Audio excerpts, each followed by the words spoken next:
एक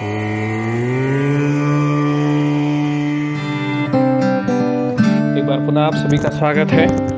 आज हम लोग क्लास 8 में chapter number 10 the great stone face पढ़ेंगे। ग्रेट स्टोन फेस का सेकेंड पार्ट पढ़ेंगे। आशा करता हूँ आप सभी घर पर स्वस्थ हैं, सुरक्षित हैं। ठंडी भी काफ़ी बढ़ गई है और कोरोना के मामलों में भी लगातार उछाल देखा जा रहा है, तो आप सभी से पुनः यह उम्मीद है कि आप सभी स्वस्थ होंगे और बाकी लोगों को भी स्वस्थ रहने की सलाह देंगे। चलिए आज देखते हैं हम great stone face part second. Part first हम पिछले 2 वीडियोस में कवर कर चुके हैं। अगर आपने नहीं देखा है या आपने नहीं समझा है तो आप जाइए और समझ लीजिए उसको, फिर ही आपको दूसरा पार्ट समझ में आएगा। अभी तक की कहानी में ये था कि ग्रेट स्टोन फेस को अर्नेस्ट देखते हुए बड़ा हुआ है। उसने अपनी माता जी से भविष्यवाणी सुनी है, उनको वह खुद का अध्यापक समझता है और उसने बहुत सारी चीज़ें जो वह नहीं जानता वो सीख चुका है ग्रेट स्टोन फेस से, और वो एक अच्छा और सभ्य व्यक्ति बनने की मार्ग पर अग्रसर है। मिस्टर गैदर गोल्ड आते हैं, मिस्टर ब्लड एंड थंडर आते हैं, जो कि कहा जाता है कि ग्रेट स्टोन फेस की तरह ही देखते हैं। वैली के सभी लोग मानते हैं कि वो ग्रेट स्टोन फेस की तरह है, परंतु अर्नेस्ट को ऐसा नहीं लगता और अर्नेस्ट के हृदय से बार बार ये आवाज़ आ रही होती है कि ठीक है अर्नेस्ट, डरो नहीं, वह व्यक्ति आएगा जो बिल्कुल ग्रेट स्टोन फेस की तरह ही रखता है। अच्छा, आप पढ़ें उससे पहले ये देखें कि बहुत सारे मेनी ईयर्स पास्ट, बहुत सारे समय बीत गया। Ernest was now a man of middle age. Ernest जो है अब वह एक मध्य आयु का व्यक्ति हो गया है, मतलब 40-50 के करीब हो चुका है। he to his neighbors who never suspected that he was anything more than an ordinary and familiar face, he was only humble and hard working। और उसके पड़ोसियों के लिए जिन्होंने कभी इस बात का शक या संदेह नहीं किया है कि वह कुछ ज़्यादा था, एक सामान्य और एक अनजाने चेहरे से, और ही वॉज ओनली, वह था केवल एक विनम्र और हार्ड वर्किंग आदमी। उसके नेबर्स, उसके जो पड़ोसी थे, यही समझते थे कि यह एक विनम्र और अधिक मेहनत करने वाला आदमी है, एक सामान्य और एक जाना पहचाना चेहरा, इससे ज़्यादा ये कुछ नहीं हो सकता। दो थॉटफुल पर्सन, यद्यपि कि विचारवान पर्सन था। But what about the old prophecy, परंतु उस पुरानी भविष्यवाणी के बारे में क्या? वॉज इट एवर फुलफिल्ड, क्या यह कभी पूरी हुई? Let us read and find out. चलिए पढ़ते हैं और देखते हैं। तो पहली लाइन है, द ईयर्स हरीड ऑन। हरी का मतलब होता है तेजी पर, वर्ष तेजी पर थे, मतलब वर्ष जल्दी जल्दी बीतते गए। And brought white hairs upon the head of Ernest, और ये जो तेजी से साल बीतते गए, इन्होंने अर्नेस्ट के सिर पर सफ़ेद बाल ला दिए, मतलब कि वह बूढ़ा हो चला था। And made wrinkles across the forehead and furrows in his cheeks, और उसके फॉरहेड पर, उसके ललाट पर रिंकल, झुर्रियाँ आ गई थी, एंड फरोस, और उसके गालों पर गहरी गहरी लाइंस भी आनी शुरू हो गई थी। फरोस का मतलब होता है गहरी लाइनें, आपने देखा होगा बूढ़े लोगों के चेहरे पर आ जाती। He was an old man, वह एक बूढ़ा आदमी था। But now it when he grown old, पर अभी तक वो व्यर्थ में ही बूढ़ा हो रहा था।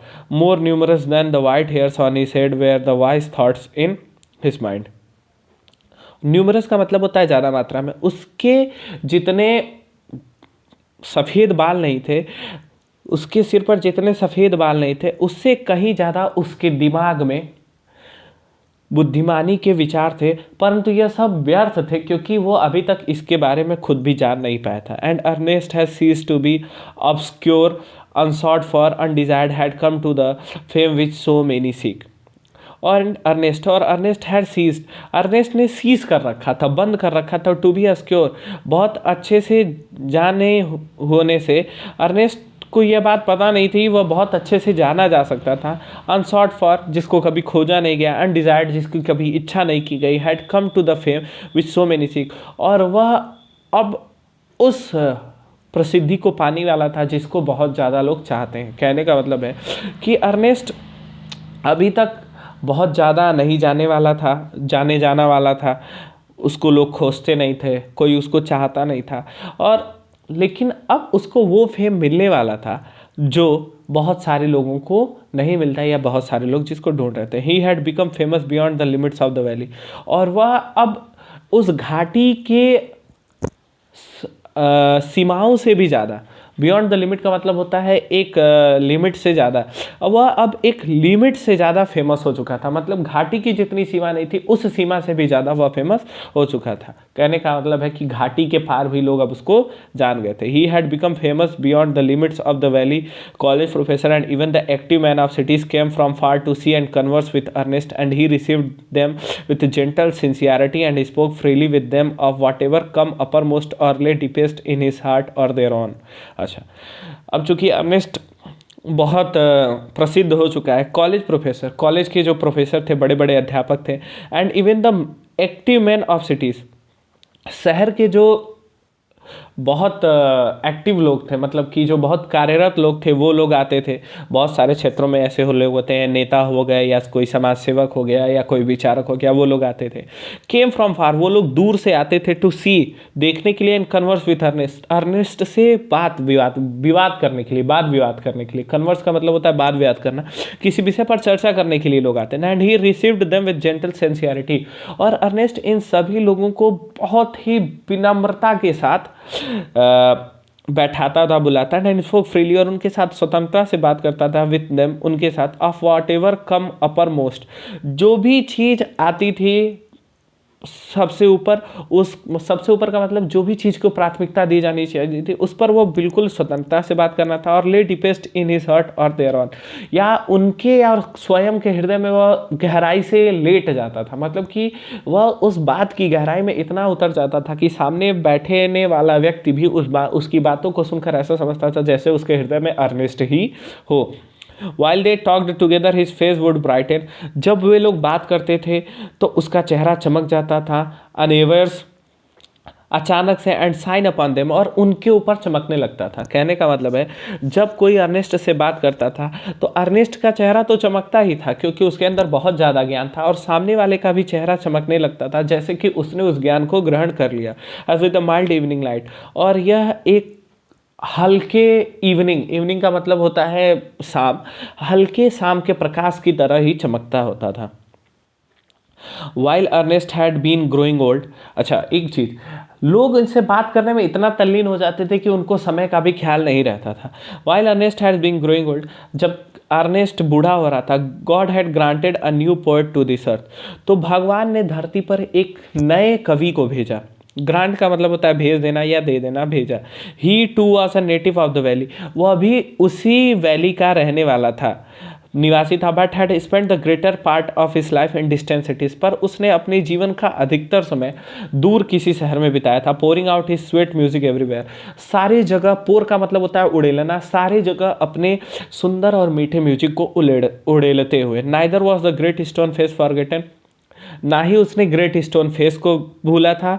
For the poet had celebrated it in a poem, क्योंकि पोएट ने उसको अपनी एक कविता में बड़े अच्छे तरीके से उसका वर्णन किया हुआ था। The song of this poet found their way to Ernest, और इस कवि के गानों ने अपना रास्ता खोज लिया अर्नेस्ट तक, मतलब यह पोएट भी अर्नेस्ट तक आ गया। He read them after his customary toil seated on the bench before his cottage door, और अर्नेस्ट के पास वो सारी कविताएं आ गई। तो अर्नेस्ट क्या करता था, अर्नेस्ट जब अपना जो रोज़मर्रा का काम था, लोगों से बातें करना मिलना कर लेता था, तो वह अपने झोपड़ी या घर के दरवाजे के सामने जो बेंच लगी थी उस पर बैठता और वह उन्हें पढ़ता करता था। As he read he lifted his eyes to the mountain, और जब वह उसको पढ़ता था तो वह अपनी आंखें उस पहाड़ की ओर उठाता था जिधर ग्रेट स्टोन फेस था। O great stone face, he said, is not this man worthy to be your likeness, तो और उसने कहा, हे ग्रेट स्टोन फेस, क्या यह व्यक्ति आपके समान प्रतीत होने लायक नहीं है, मतलब उस कवि को। The face seem to smile but did not answer, तो ऐसा लगा कि वह चेहरा मुस्कुरा रहा था पर उसने कोई जवाब नहीं दिया। Now it happened that the poet, though he lived so far away, had not only heard of Ernest but had thought much about his character and wished to meet this man whose wisdom walked hand in hand with the noble simplicity of his life. अच्छा, now it happened that the poet, अब उस कवि के साथ क्या हुआ, दो he lived far away, चूंकि वह बहुत दूर रहता था, and not only heard of Ernest, उसने ना केवल अर्नेस्ट के बारे में सुना, बट हैड थॉट, पर उसने सोचा, मच अबाउट हिज कैरेक्टर, उसके चरित्र के विषय में, अर्नेस्ट के चरित्र के विषय में वो सुनता था और सोचता था। एंड विस्ट, और उसने इच्छा की टू मीट दिस मैन, इस व्यक्ति से मिलने की, हुज विजडम, जिसका बुद्धिमानी या जिसका ज्ञान था, वॉकड हैंड इन हैंड, जो लोगों के हाथों हाथ चल रहा था, with the noble simplicity of life, उसके जीवन के सभ्य साधारणता के साथ। मतलब कहने का ये है कि अर्नेस्ट इतना फेमस हो चुका था इस समय तक कि लोग उसको ये पोएट उसको मिलना चाहते थे, लोग बात कर करके ये सारी बात अर्नेस्ट की पोएट तक पहुंचा चुके थे। वन समर डे, एक दिन, there he arrived Ernest door, एक गर्मी के दिन में वह अर्नेस्ट के दरवाजे पहुंचा। Where he found the good old man holding a book in his hand, जहाँ उसने पाया कि यह जो एक अच्छा बूढ़ा आदमी है वह एक किताब लेके अपने हाथ में बैठा था, which he read and then with a finger between the leaves looked lovingly at great eastern face, which he read, जो वह पढ़ रहा था, एंड देन, और तब, with a finger between the leaves, उस किताब के बीच में अंगुली डाले हुए, लुक्ड लविंगली, बड़े प्यार से ग्रेट ईस्टर्न फेस को देख रहा था। Good evening said the poets, poet ने कहा good evening, can you give a traveller a night shelter, क्या आप मुझ यात्री को या एक यात्री को रात की पनाह दे सकते हैं? ग्लैडली आंसर अर्नेस्ट, अर्नेस्ट ने कहा बड़े सम्मान के साथ, मुझे बड़ी खुशी होगी। And then he added smiling, और तब वो हंसते हुए बोला, I think I never saw the great eastern face look so hospitable at a stranger, और तब ग्रेट ईस्टर्न फेस की ओर देखते हुए या उसकी बात करते हुए अर्नेस्ट कहता, आई थिंक, मैं सोचता हूँ, आई नेवर सा, मैंने कभी नहीं देखा, ग्रेट ईस्टर्न फेस को लुक सो हॉस्पिटेबल, इतना दयालु, एट ए स्ट्रेंजर, एक स्ट्रेंजर के ऊपर। The poet sat down beside him, देखिए यहाँ पोएट आया है, उससे मिल रहा है। The poet sat down beside him, poet उसके बगल में बैठ गया, एंड ही, और वह, and Ernest talk together, Ernest बात करने लगे, वो और अर्नेस्ट बात करने लगे। Never before had the poet talked with a man like Ernest, इससे पहले वह कभी भी अर्नेस्ट जैसे किसी आदमी से बात नहीं किया था। सो आइस, इतना बुद्धिमान, एंड जेंटल, और इतना सभ्य, एंड काइंड, इतना दयालु। Ernest on the other hand was moved by the living image flung out of poet's mind, और दूसरी ओर अर्नेस्ट किस बात से खुश था? कवि तो खुश था कि वह एक ऐसे बुद्धिमान, दयालु और सभ्य आदमी के साथ बैठा है। दूसरी ओर अर्नेस्ट इस बात से खुश हो रहा था कि पोएट के दिमाग में एक जो जीवंत चित्र लगातार चल रहा है, बह रहा है, वह उस बात को जिस प्रकार से अर्नेस्ट से बता रहा था, इस चीज़ों से अर्नेस्ट बहुत खुश था और बहुत सम्मोहित प्रतीत हो रहा था, उसकी ओर बहुत आकर्षित हो रहा था। As Ernest listen to the poet, जैसा कि अर्नेस्ट ने पोएट को सुना, he imagine that the great eastern face was bending forward to listen to, तो अर्नेस्ट को ऐसे लगा कि ग्रेट ईस्टर्न फेस भी झुक रहा था उन दोनों की बातों को सुनने के लिए। He gazed into poet's eyes, उसने पोएट की आंखों में देखा। Who are you my gifted guest, he asked, उसने पूछा कि आप कौन है मेरे उपहार में दिए गए अतिथि। The poet laid his finger on the book the Ernest had been reading, तो पोएट ने जो अर्नेस्ट किताब पढ़ रहा था, अर्नेस्ट पढ़ता था ना किताब पोएट की, जो हाथों हाथों ले आके इस तक पहुंचाई गई थी अर्नेस्ट तक, तो उसने उसकी ओर दिखाते हुए देखा कि ये जो आप पढ़ रहे हैं, you have read this poem, क्या ये आपने पढ़ ली हैं कविताएं? यू नो मी, आप मुझे जानते हैं। देन, तब, फॉर आई रोट देम, मैं उनके लिए लिखता हूँ। अगेन एंड अगेन, बार बार Ernest examine the poet's feature, बार बार अर्नेस्ट अपने क्वेश्चंस के थ्रू पोएट के गुणों को परख रहा था। He turn towards the great eastern face then back, वह एक बार ग्रेट ईस्टर्न फेस की ओर देखता फिर वापस आ जाता, मतलब वो बार ग्रेट ईस्टर्न फेस को ही देखने की कोशिश में था अर्नेस्ट। किस में? पोएट में। ही सुक हिज हैंड एंड साइड, वह अपना चेहरा हिलाया जब उसने पूछा कि आप पढ़ते हैं मुझे, आप जानते हैं, और एक लंबी सांस ली। Why are you sad, inquired the poet, poet ने पूछा कि आप इतने उदास क्यों हैं? बिकॉज, रिप्लाइड अर्नेस्ट, अर्नेस्ट ने कहा क्योंकि, all through life I have awaited the fulfilment of A prophecy, पूरे जीवन मैंने इंतजार किया एक भविष्यवाणी के सच होने का। And when I read this poem, और जब मैं ये कविताएं पढ़ता हूँ, आई होप्ड, मैं आशा करता हूँ, that it might be fulfilled in you, तो मैं आशा करता हूँ कि ये सारी जो भविष्यवाणी उसके गुण हैं ये आप में पूरे होने चाहिए या पूरे होते हैं।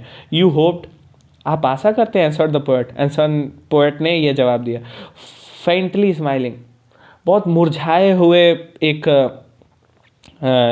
हंसी के साथ, to find in me the likeness of great stone face. आप आशा करते हैं कि ग्रेट स्टोन फेस की जो प्रतिबिंबता है, उसकी जो गुण है वो मुझ में मिलेंगे। I am not worthy to be its likeness, मैं इसकी समानता के लायक नहीं हूँ। वर्दी का मतलब होता है योग्य होना। And why not asked Ernest, और अर्नेस्ट ने पूछा ऐसा क्यों नहीं है। He pointed to the book, उसने किताब की ओर दिखाया। आर नॉट दोज थॉट्स वर्दी, क्या यह जो आपने विचार रखे हुए हैं क्या ये योग्य नहीं है। You can here in them the distance voice of heavenly song, आप इसमें दूर की स्वर्गिक आवाज़ को सुन सकते हैं, स्वर्गिक गाने को सुन सकते हैं। बट माई लाइफ, पर मेरा जीवन, डियर अर्नेस्ट, प्यारे Ernest, has not corresponded with my thought, पर जो मेरा जीवन है वह इन विचारों के साथ किसी भी प्रकार से आसानी से सुखपूर्वक नहीं रह सकता। आप भले ही, कहने का मतलब ये है कि आप भले ही इन किताबों में बहुत सारी चीज़ें देखते हैं, बहुत सारे अच्छे और उत्तम विचार, स्वर्ग जैसे विचार आप समझते हैं, देखते हैं, गाने हैं, परंतु इन विचारों का मेरे वास्तविक जीवन से कोई लेना देना नहीं है। I have had grand dreams, मेरे बहुत बड़े बड़े स्वप्न रहे, but they have been only dreams, परंतु वो केवल स्वप्न ही रह गए। Sometimes I lack faith in my own thoughts, कभी कभी तो मुझे अपने ही विचारों में विश्वास नहीं रहता, मैं वो विश्वास को खो देता हूँ। Why then pure seeker of good and true should hope to find me in the face of the mountain, फिर क्यों एक पवित्र खोजने वाला ऑफ गुड, अच्छाई और सत्य का, यह सोचता है कि मेरे अंदर इस पर्वत वाले चेहरे की समानता हो सकती है। The poet spoke sadly and his eyes were wait with tears, poet ने ये सारी बातें बड़ी धीमी आवाज़ से कही और उसकी आंखें आंसुओं से भर आई। So too were those of Ernest, इसलिए वो अर्नेस्ट के भी आंखों में आ गए। मतलब पोएट ने इतनी सज्जनता, सहजता से ये बातें कही और वो उदास हुआ कि पोएट अर्नेस्ट उनकी बातों को सुनकर ही भावुक हो चुका था। At the hour of sunset, जब सनसेट हो रहा था, as had long his custom, Ernest was to speak to a group of neighbours in the open air, तो जैसे कि परंपरा चल रही थी, उसकी आदत थी, अर्नेस्ट को अपने पड़ोसियों के एक समूह से खुली हवा में बात करना था, मतलब बाहर बैठ के।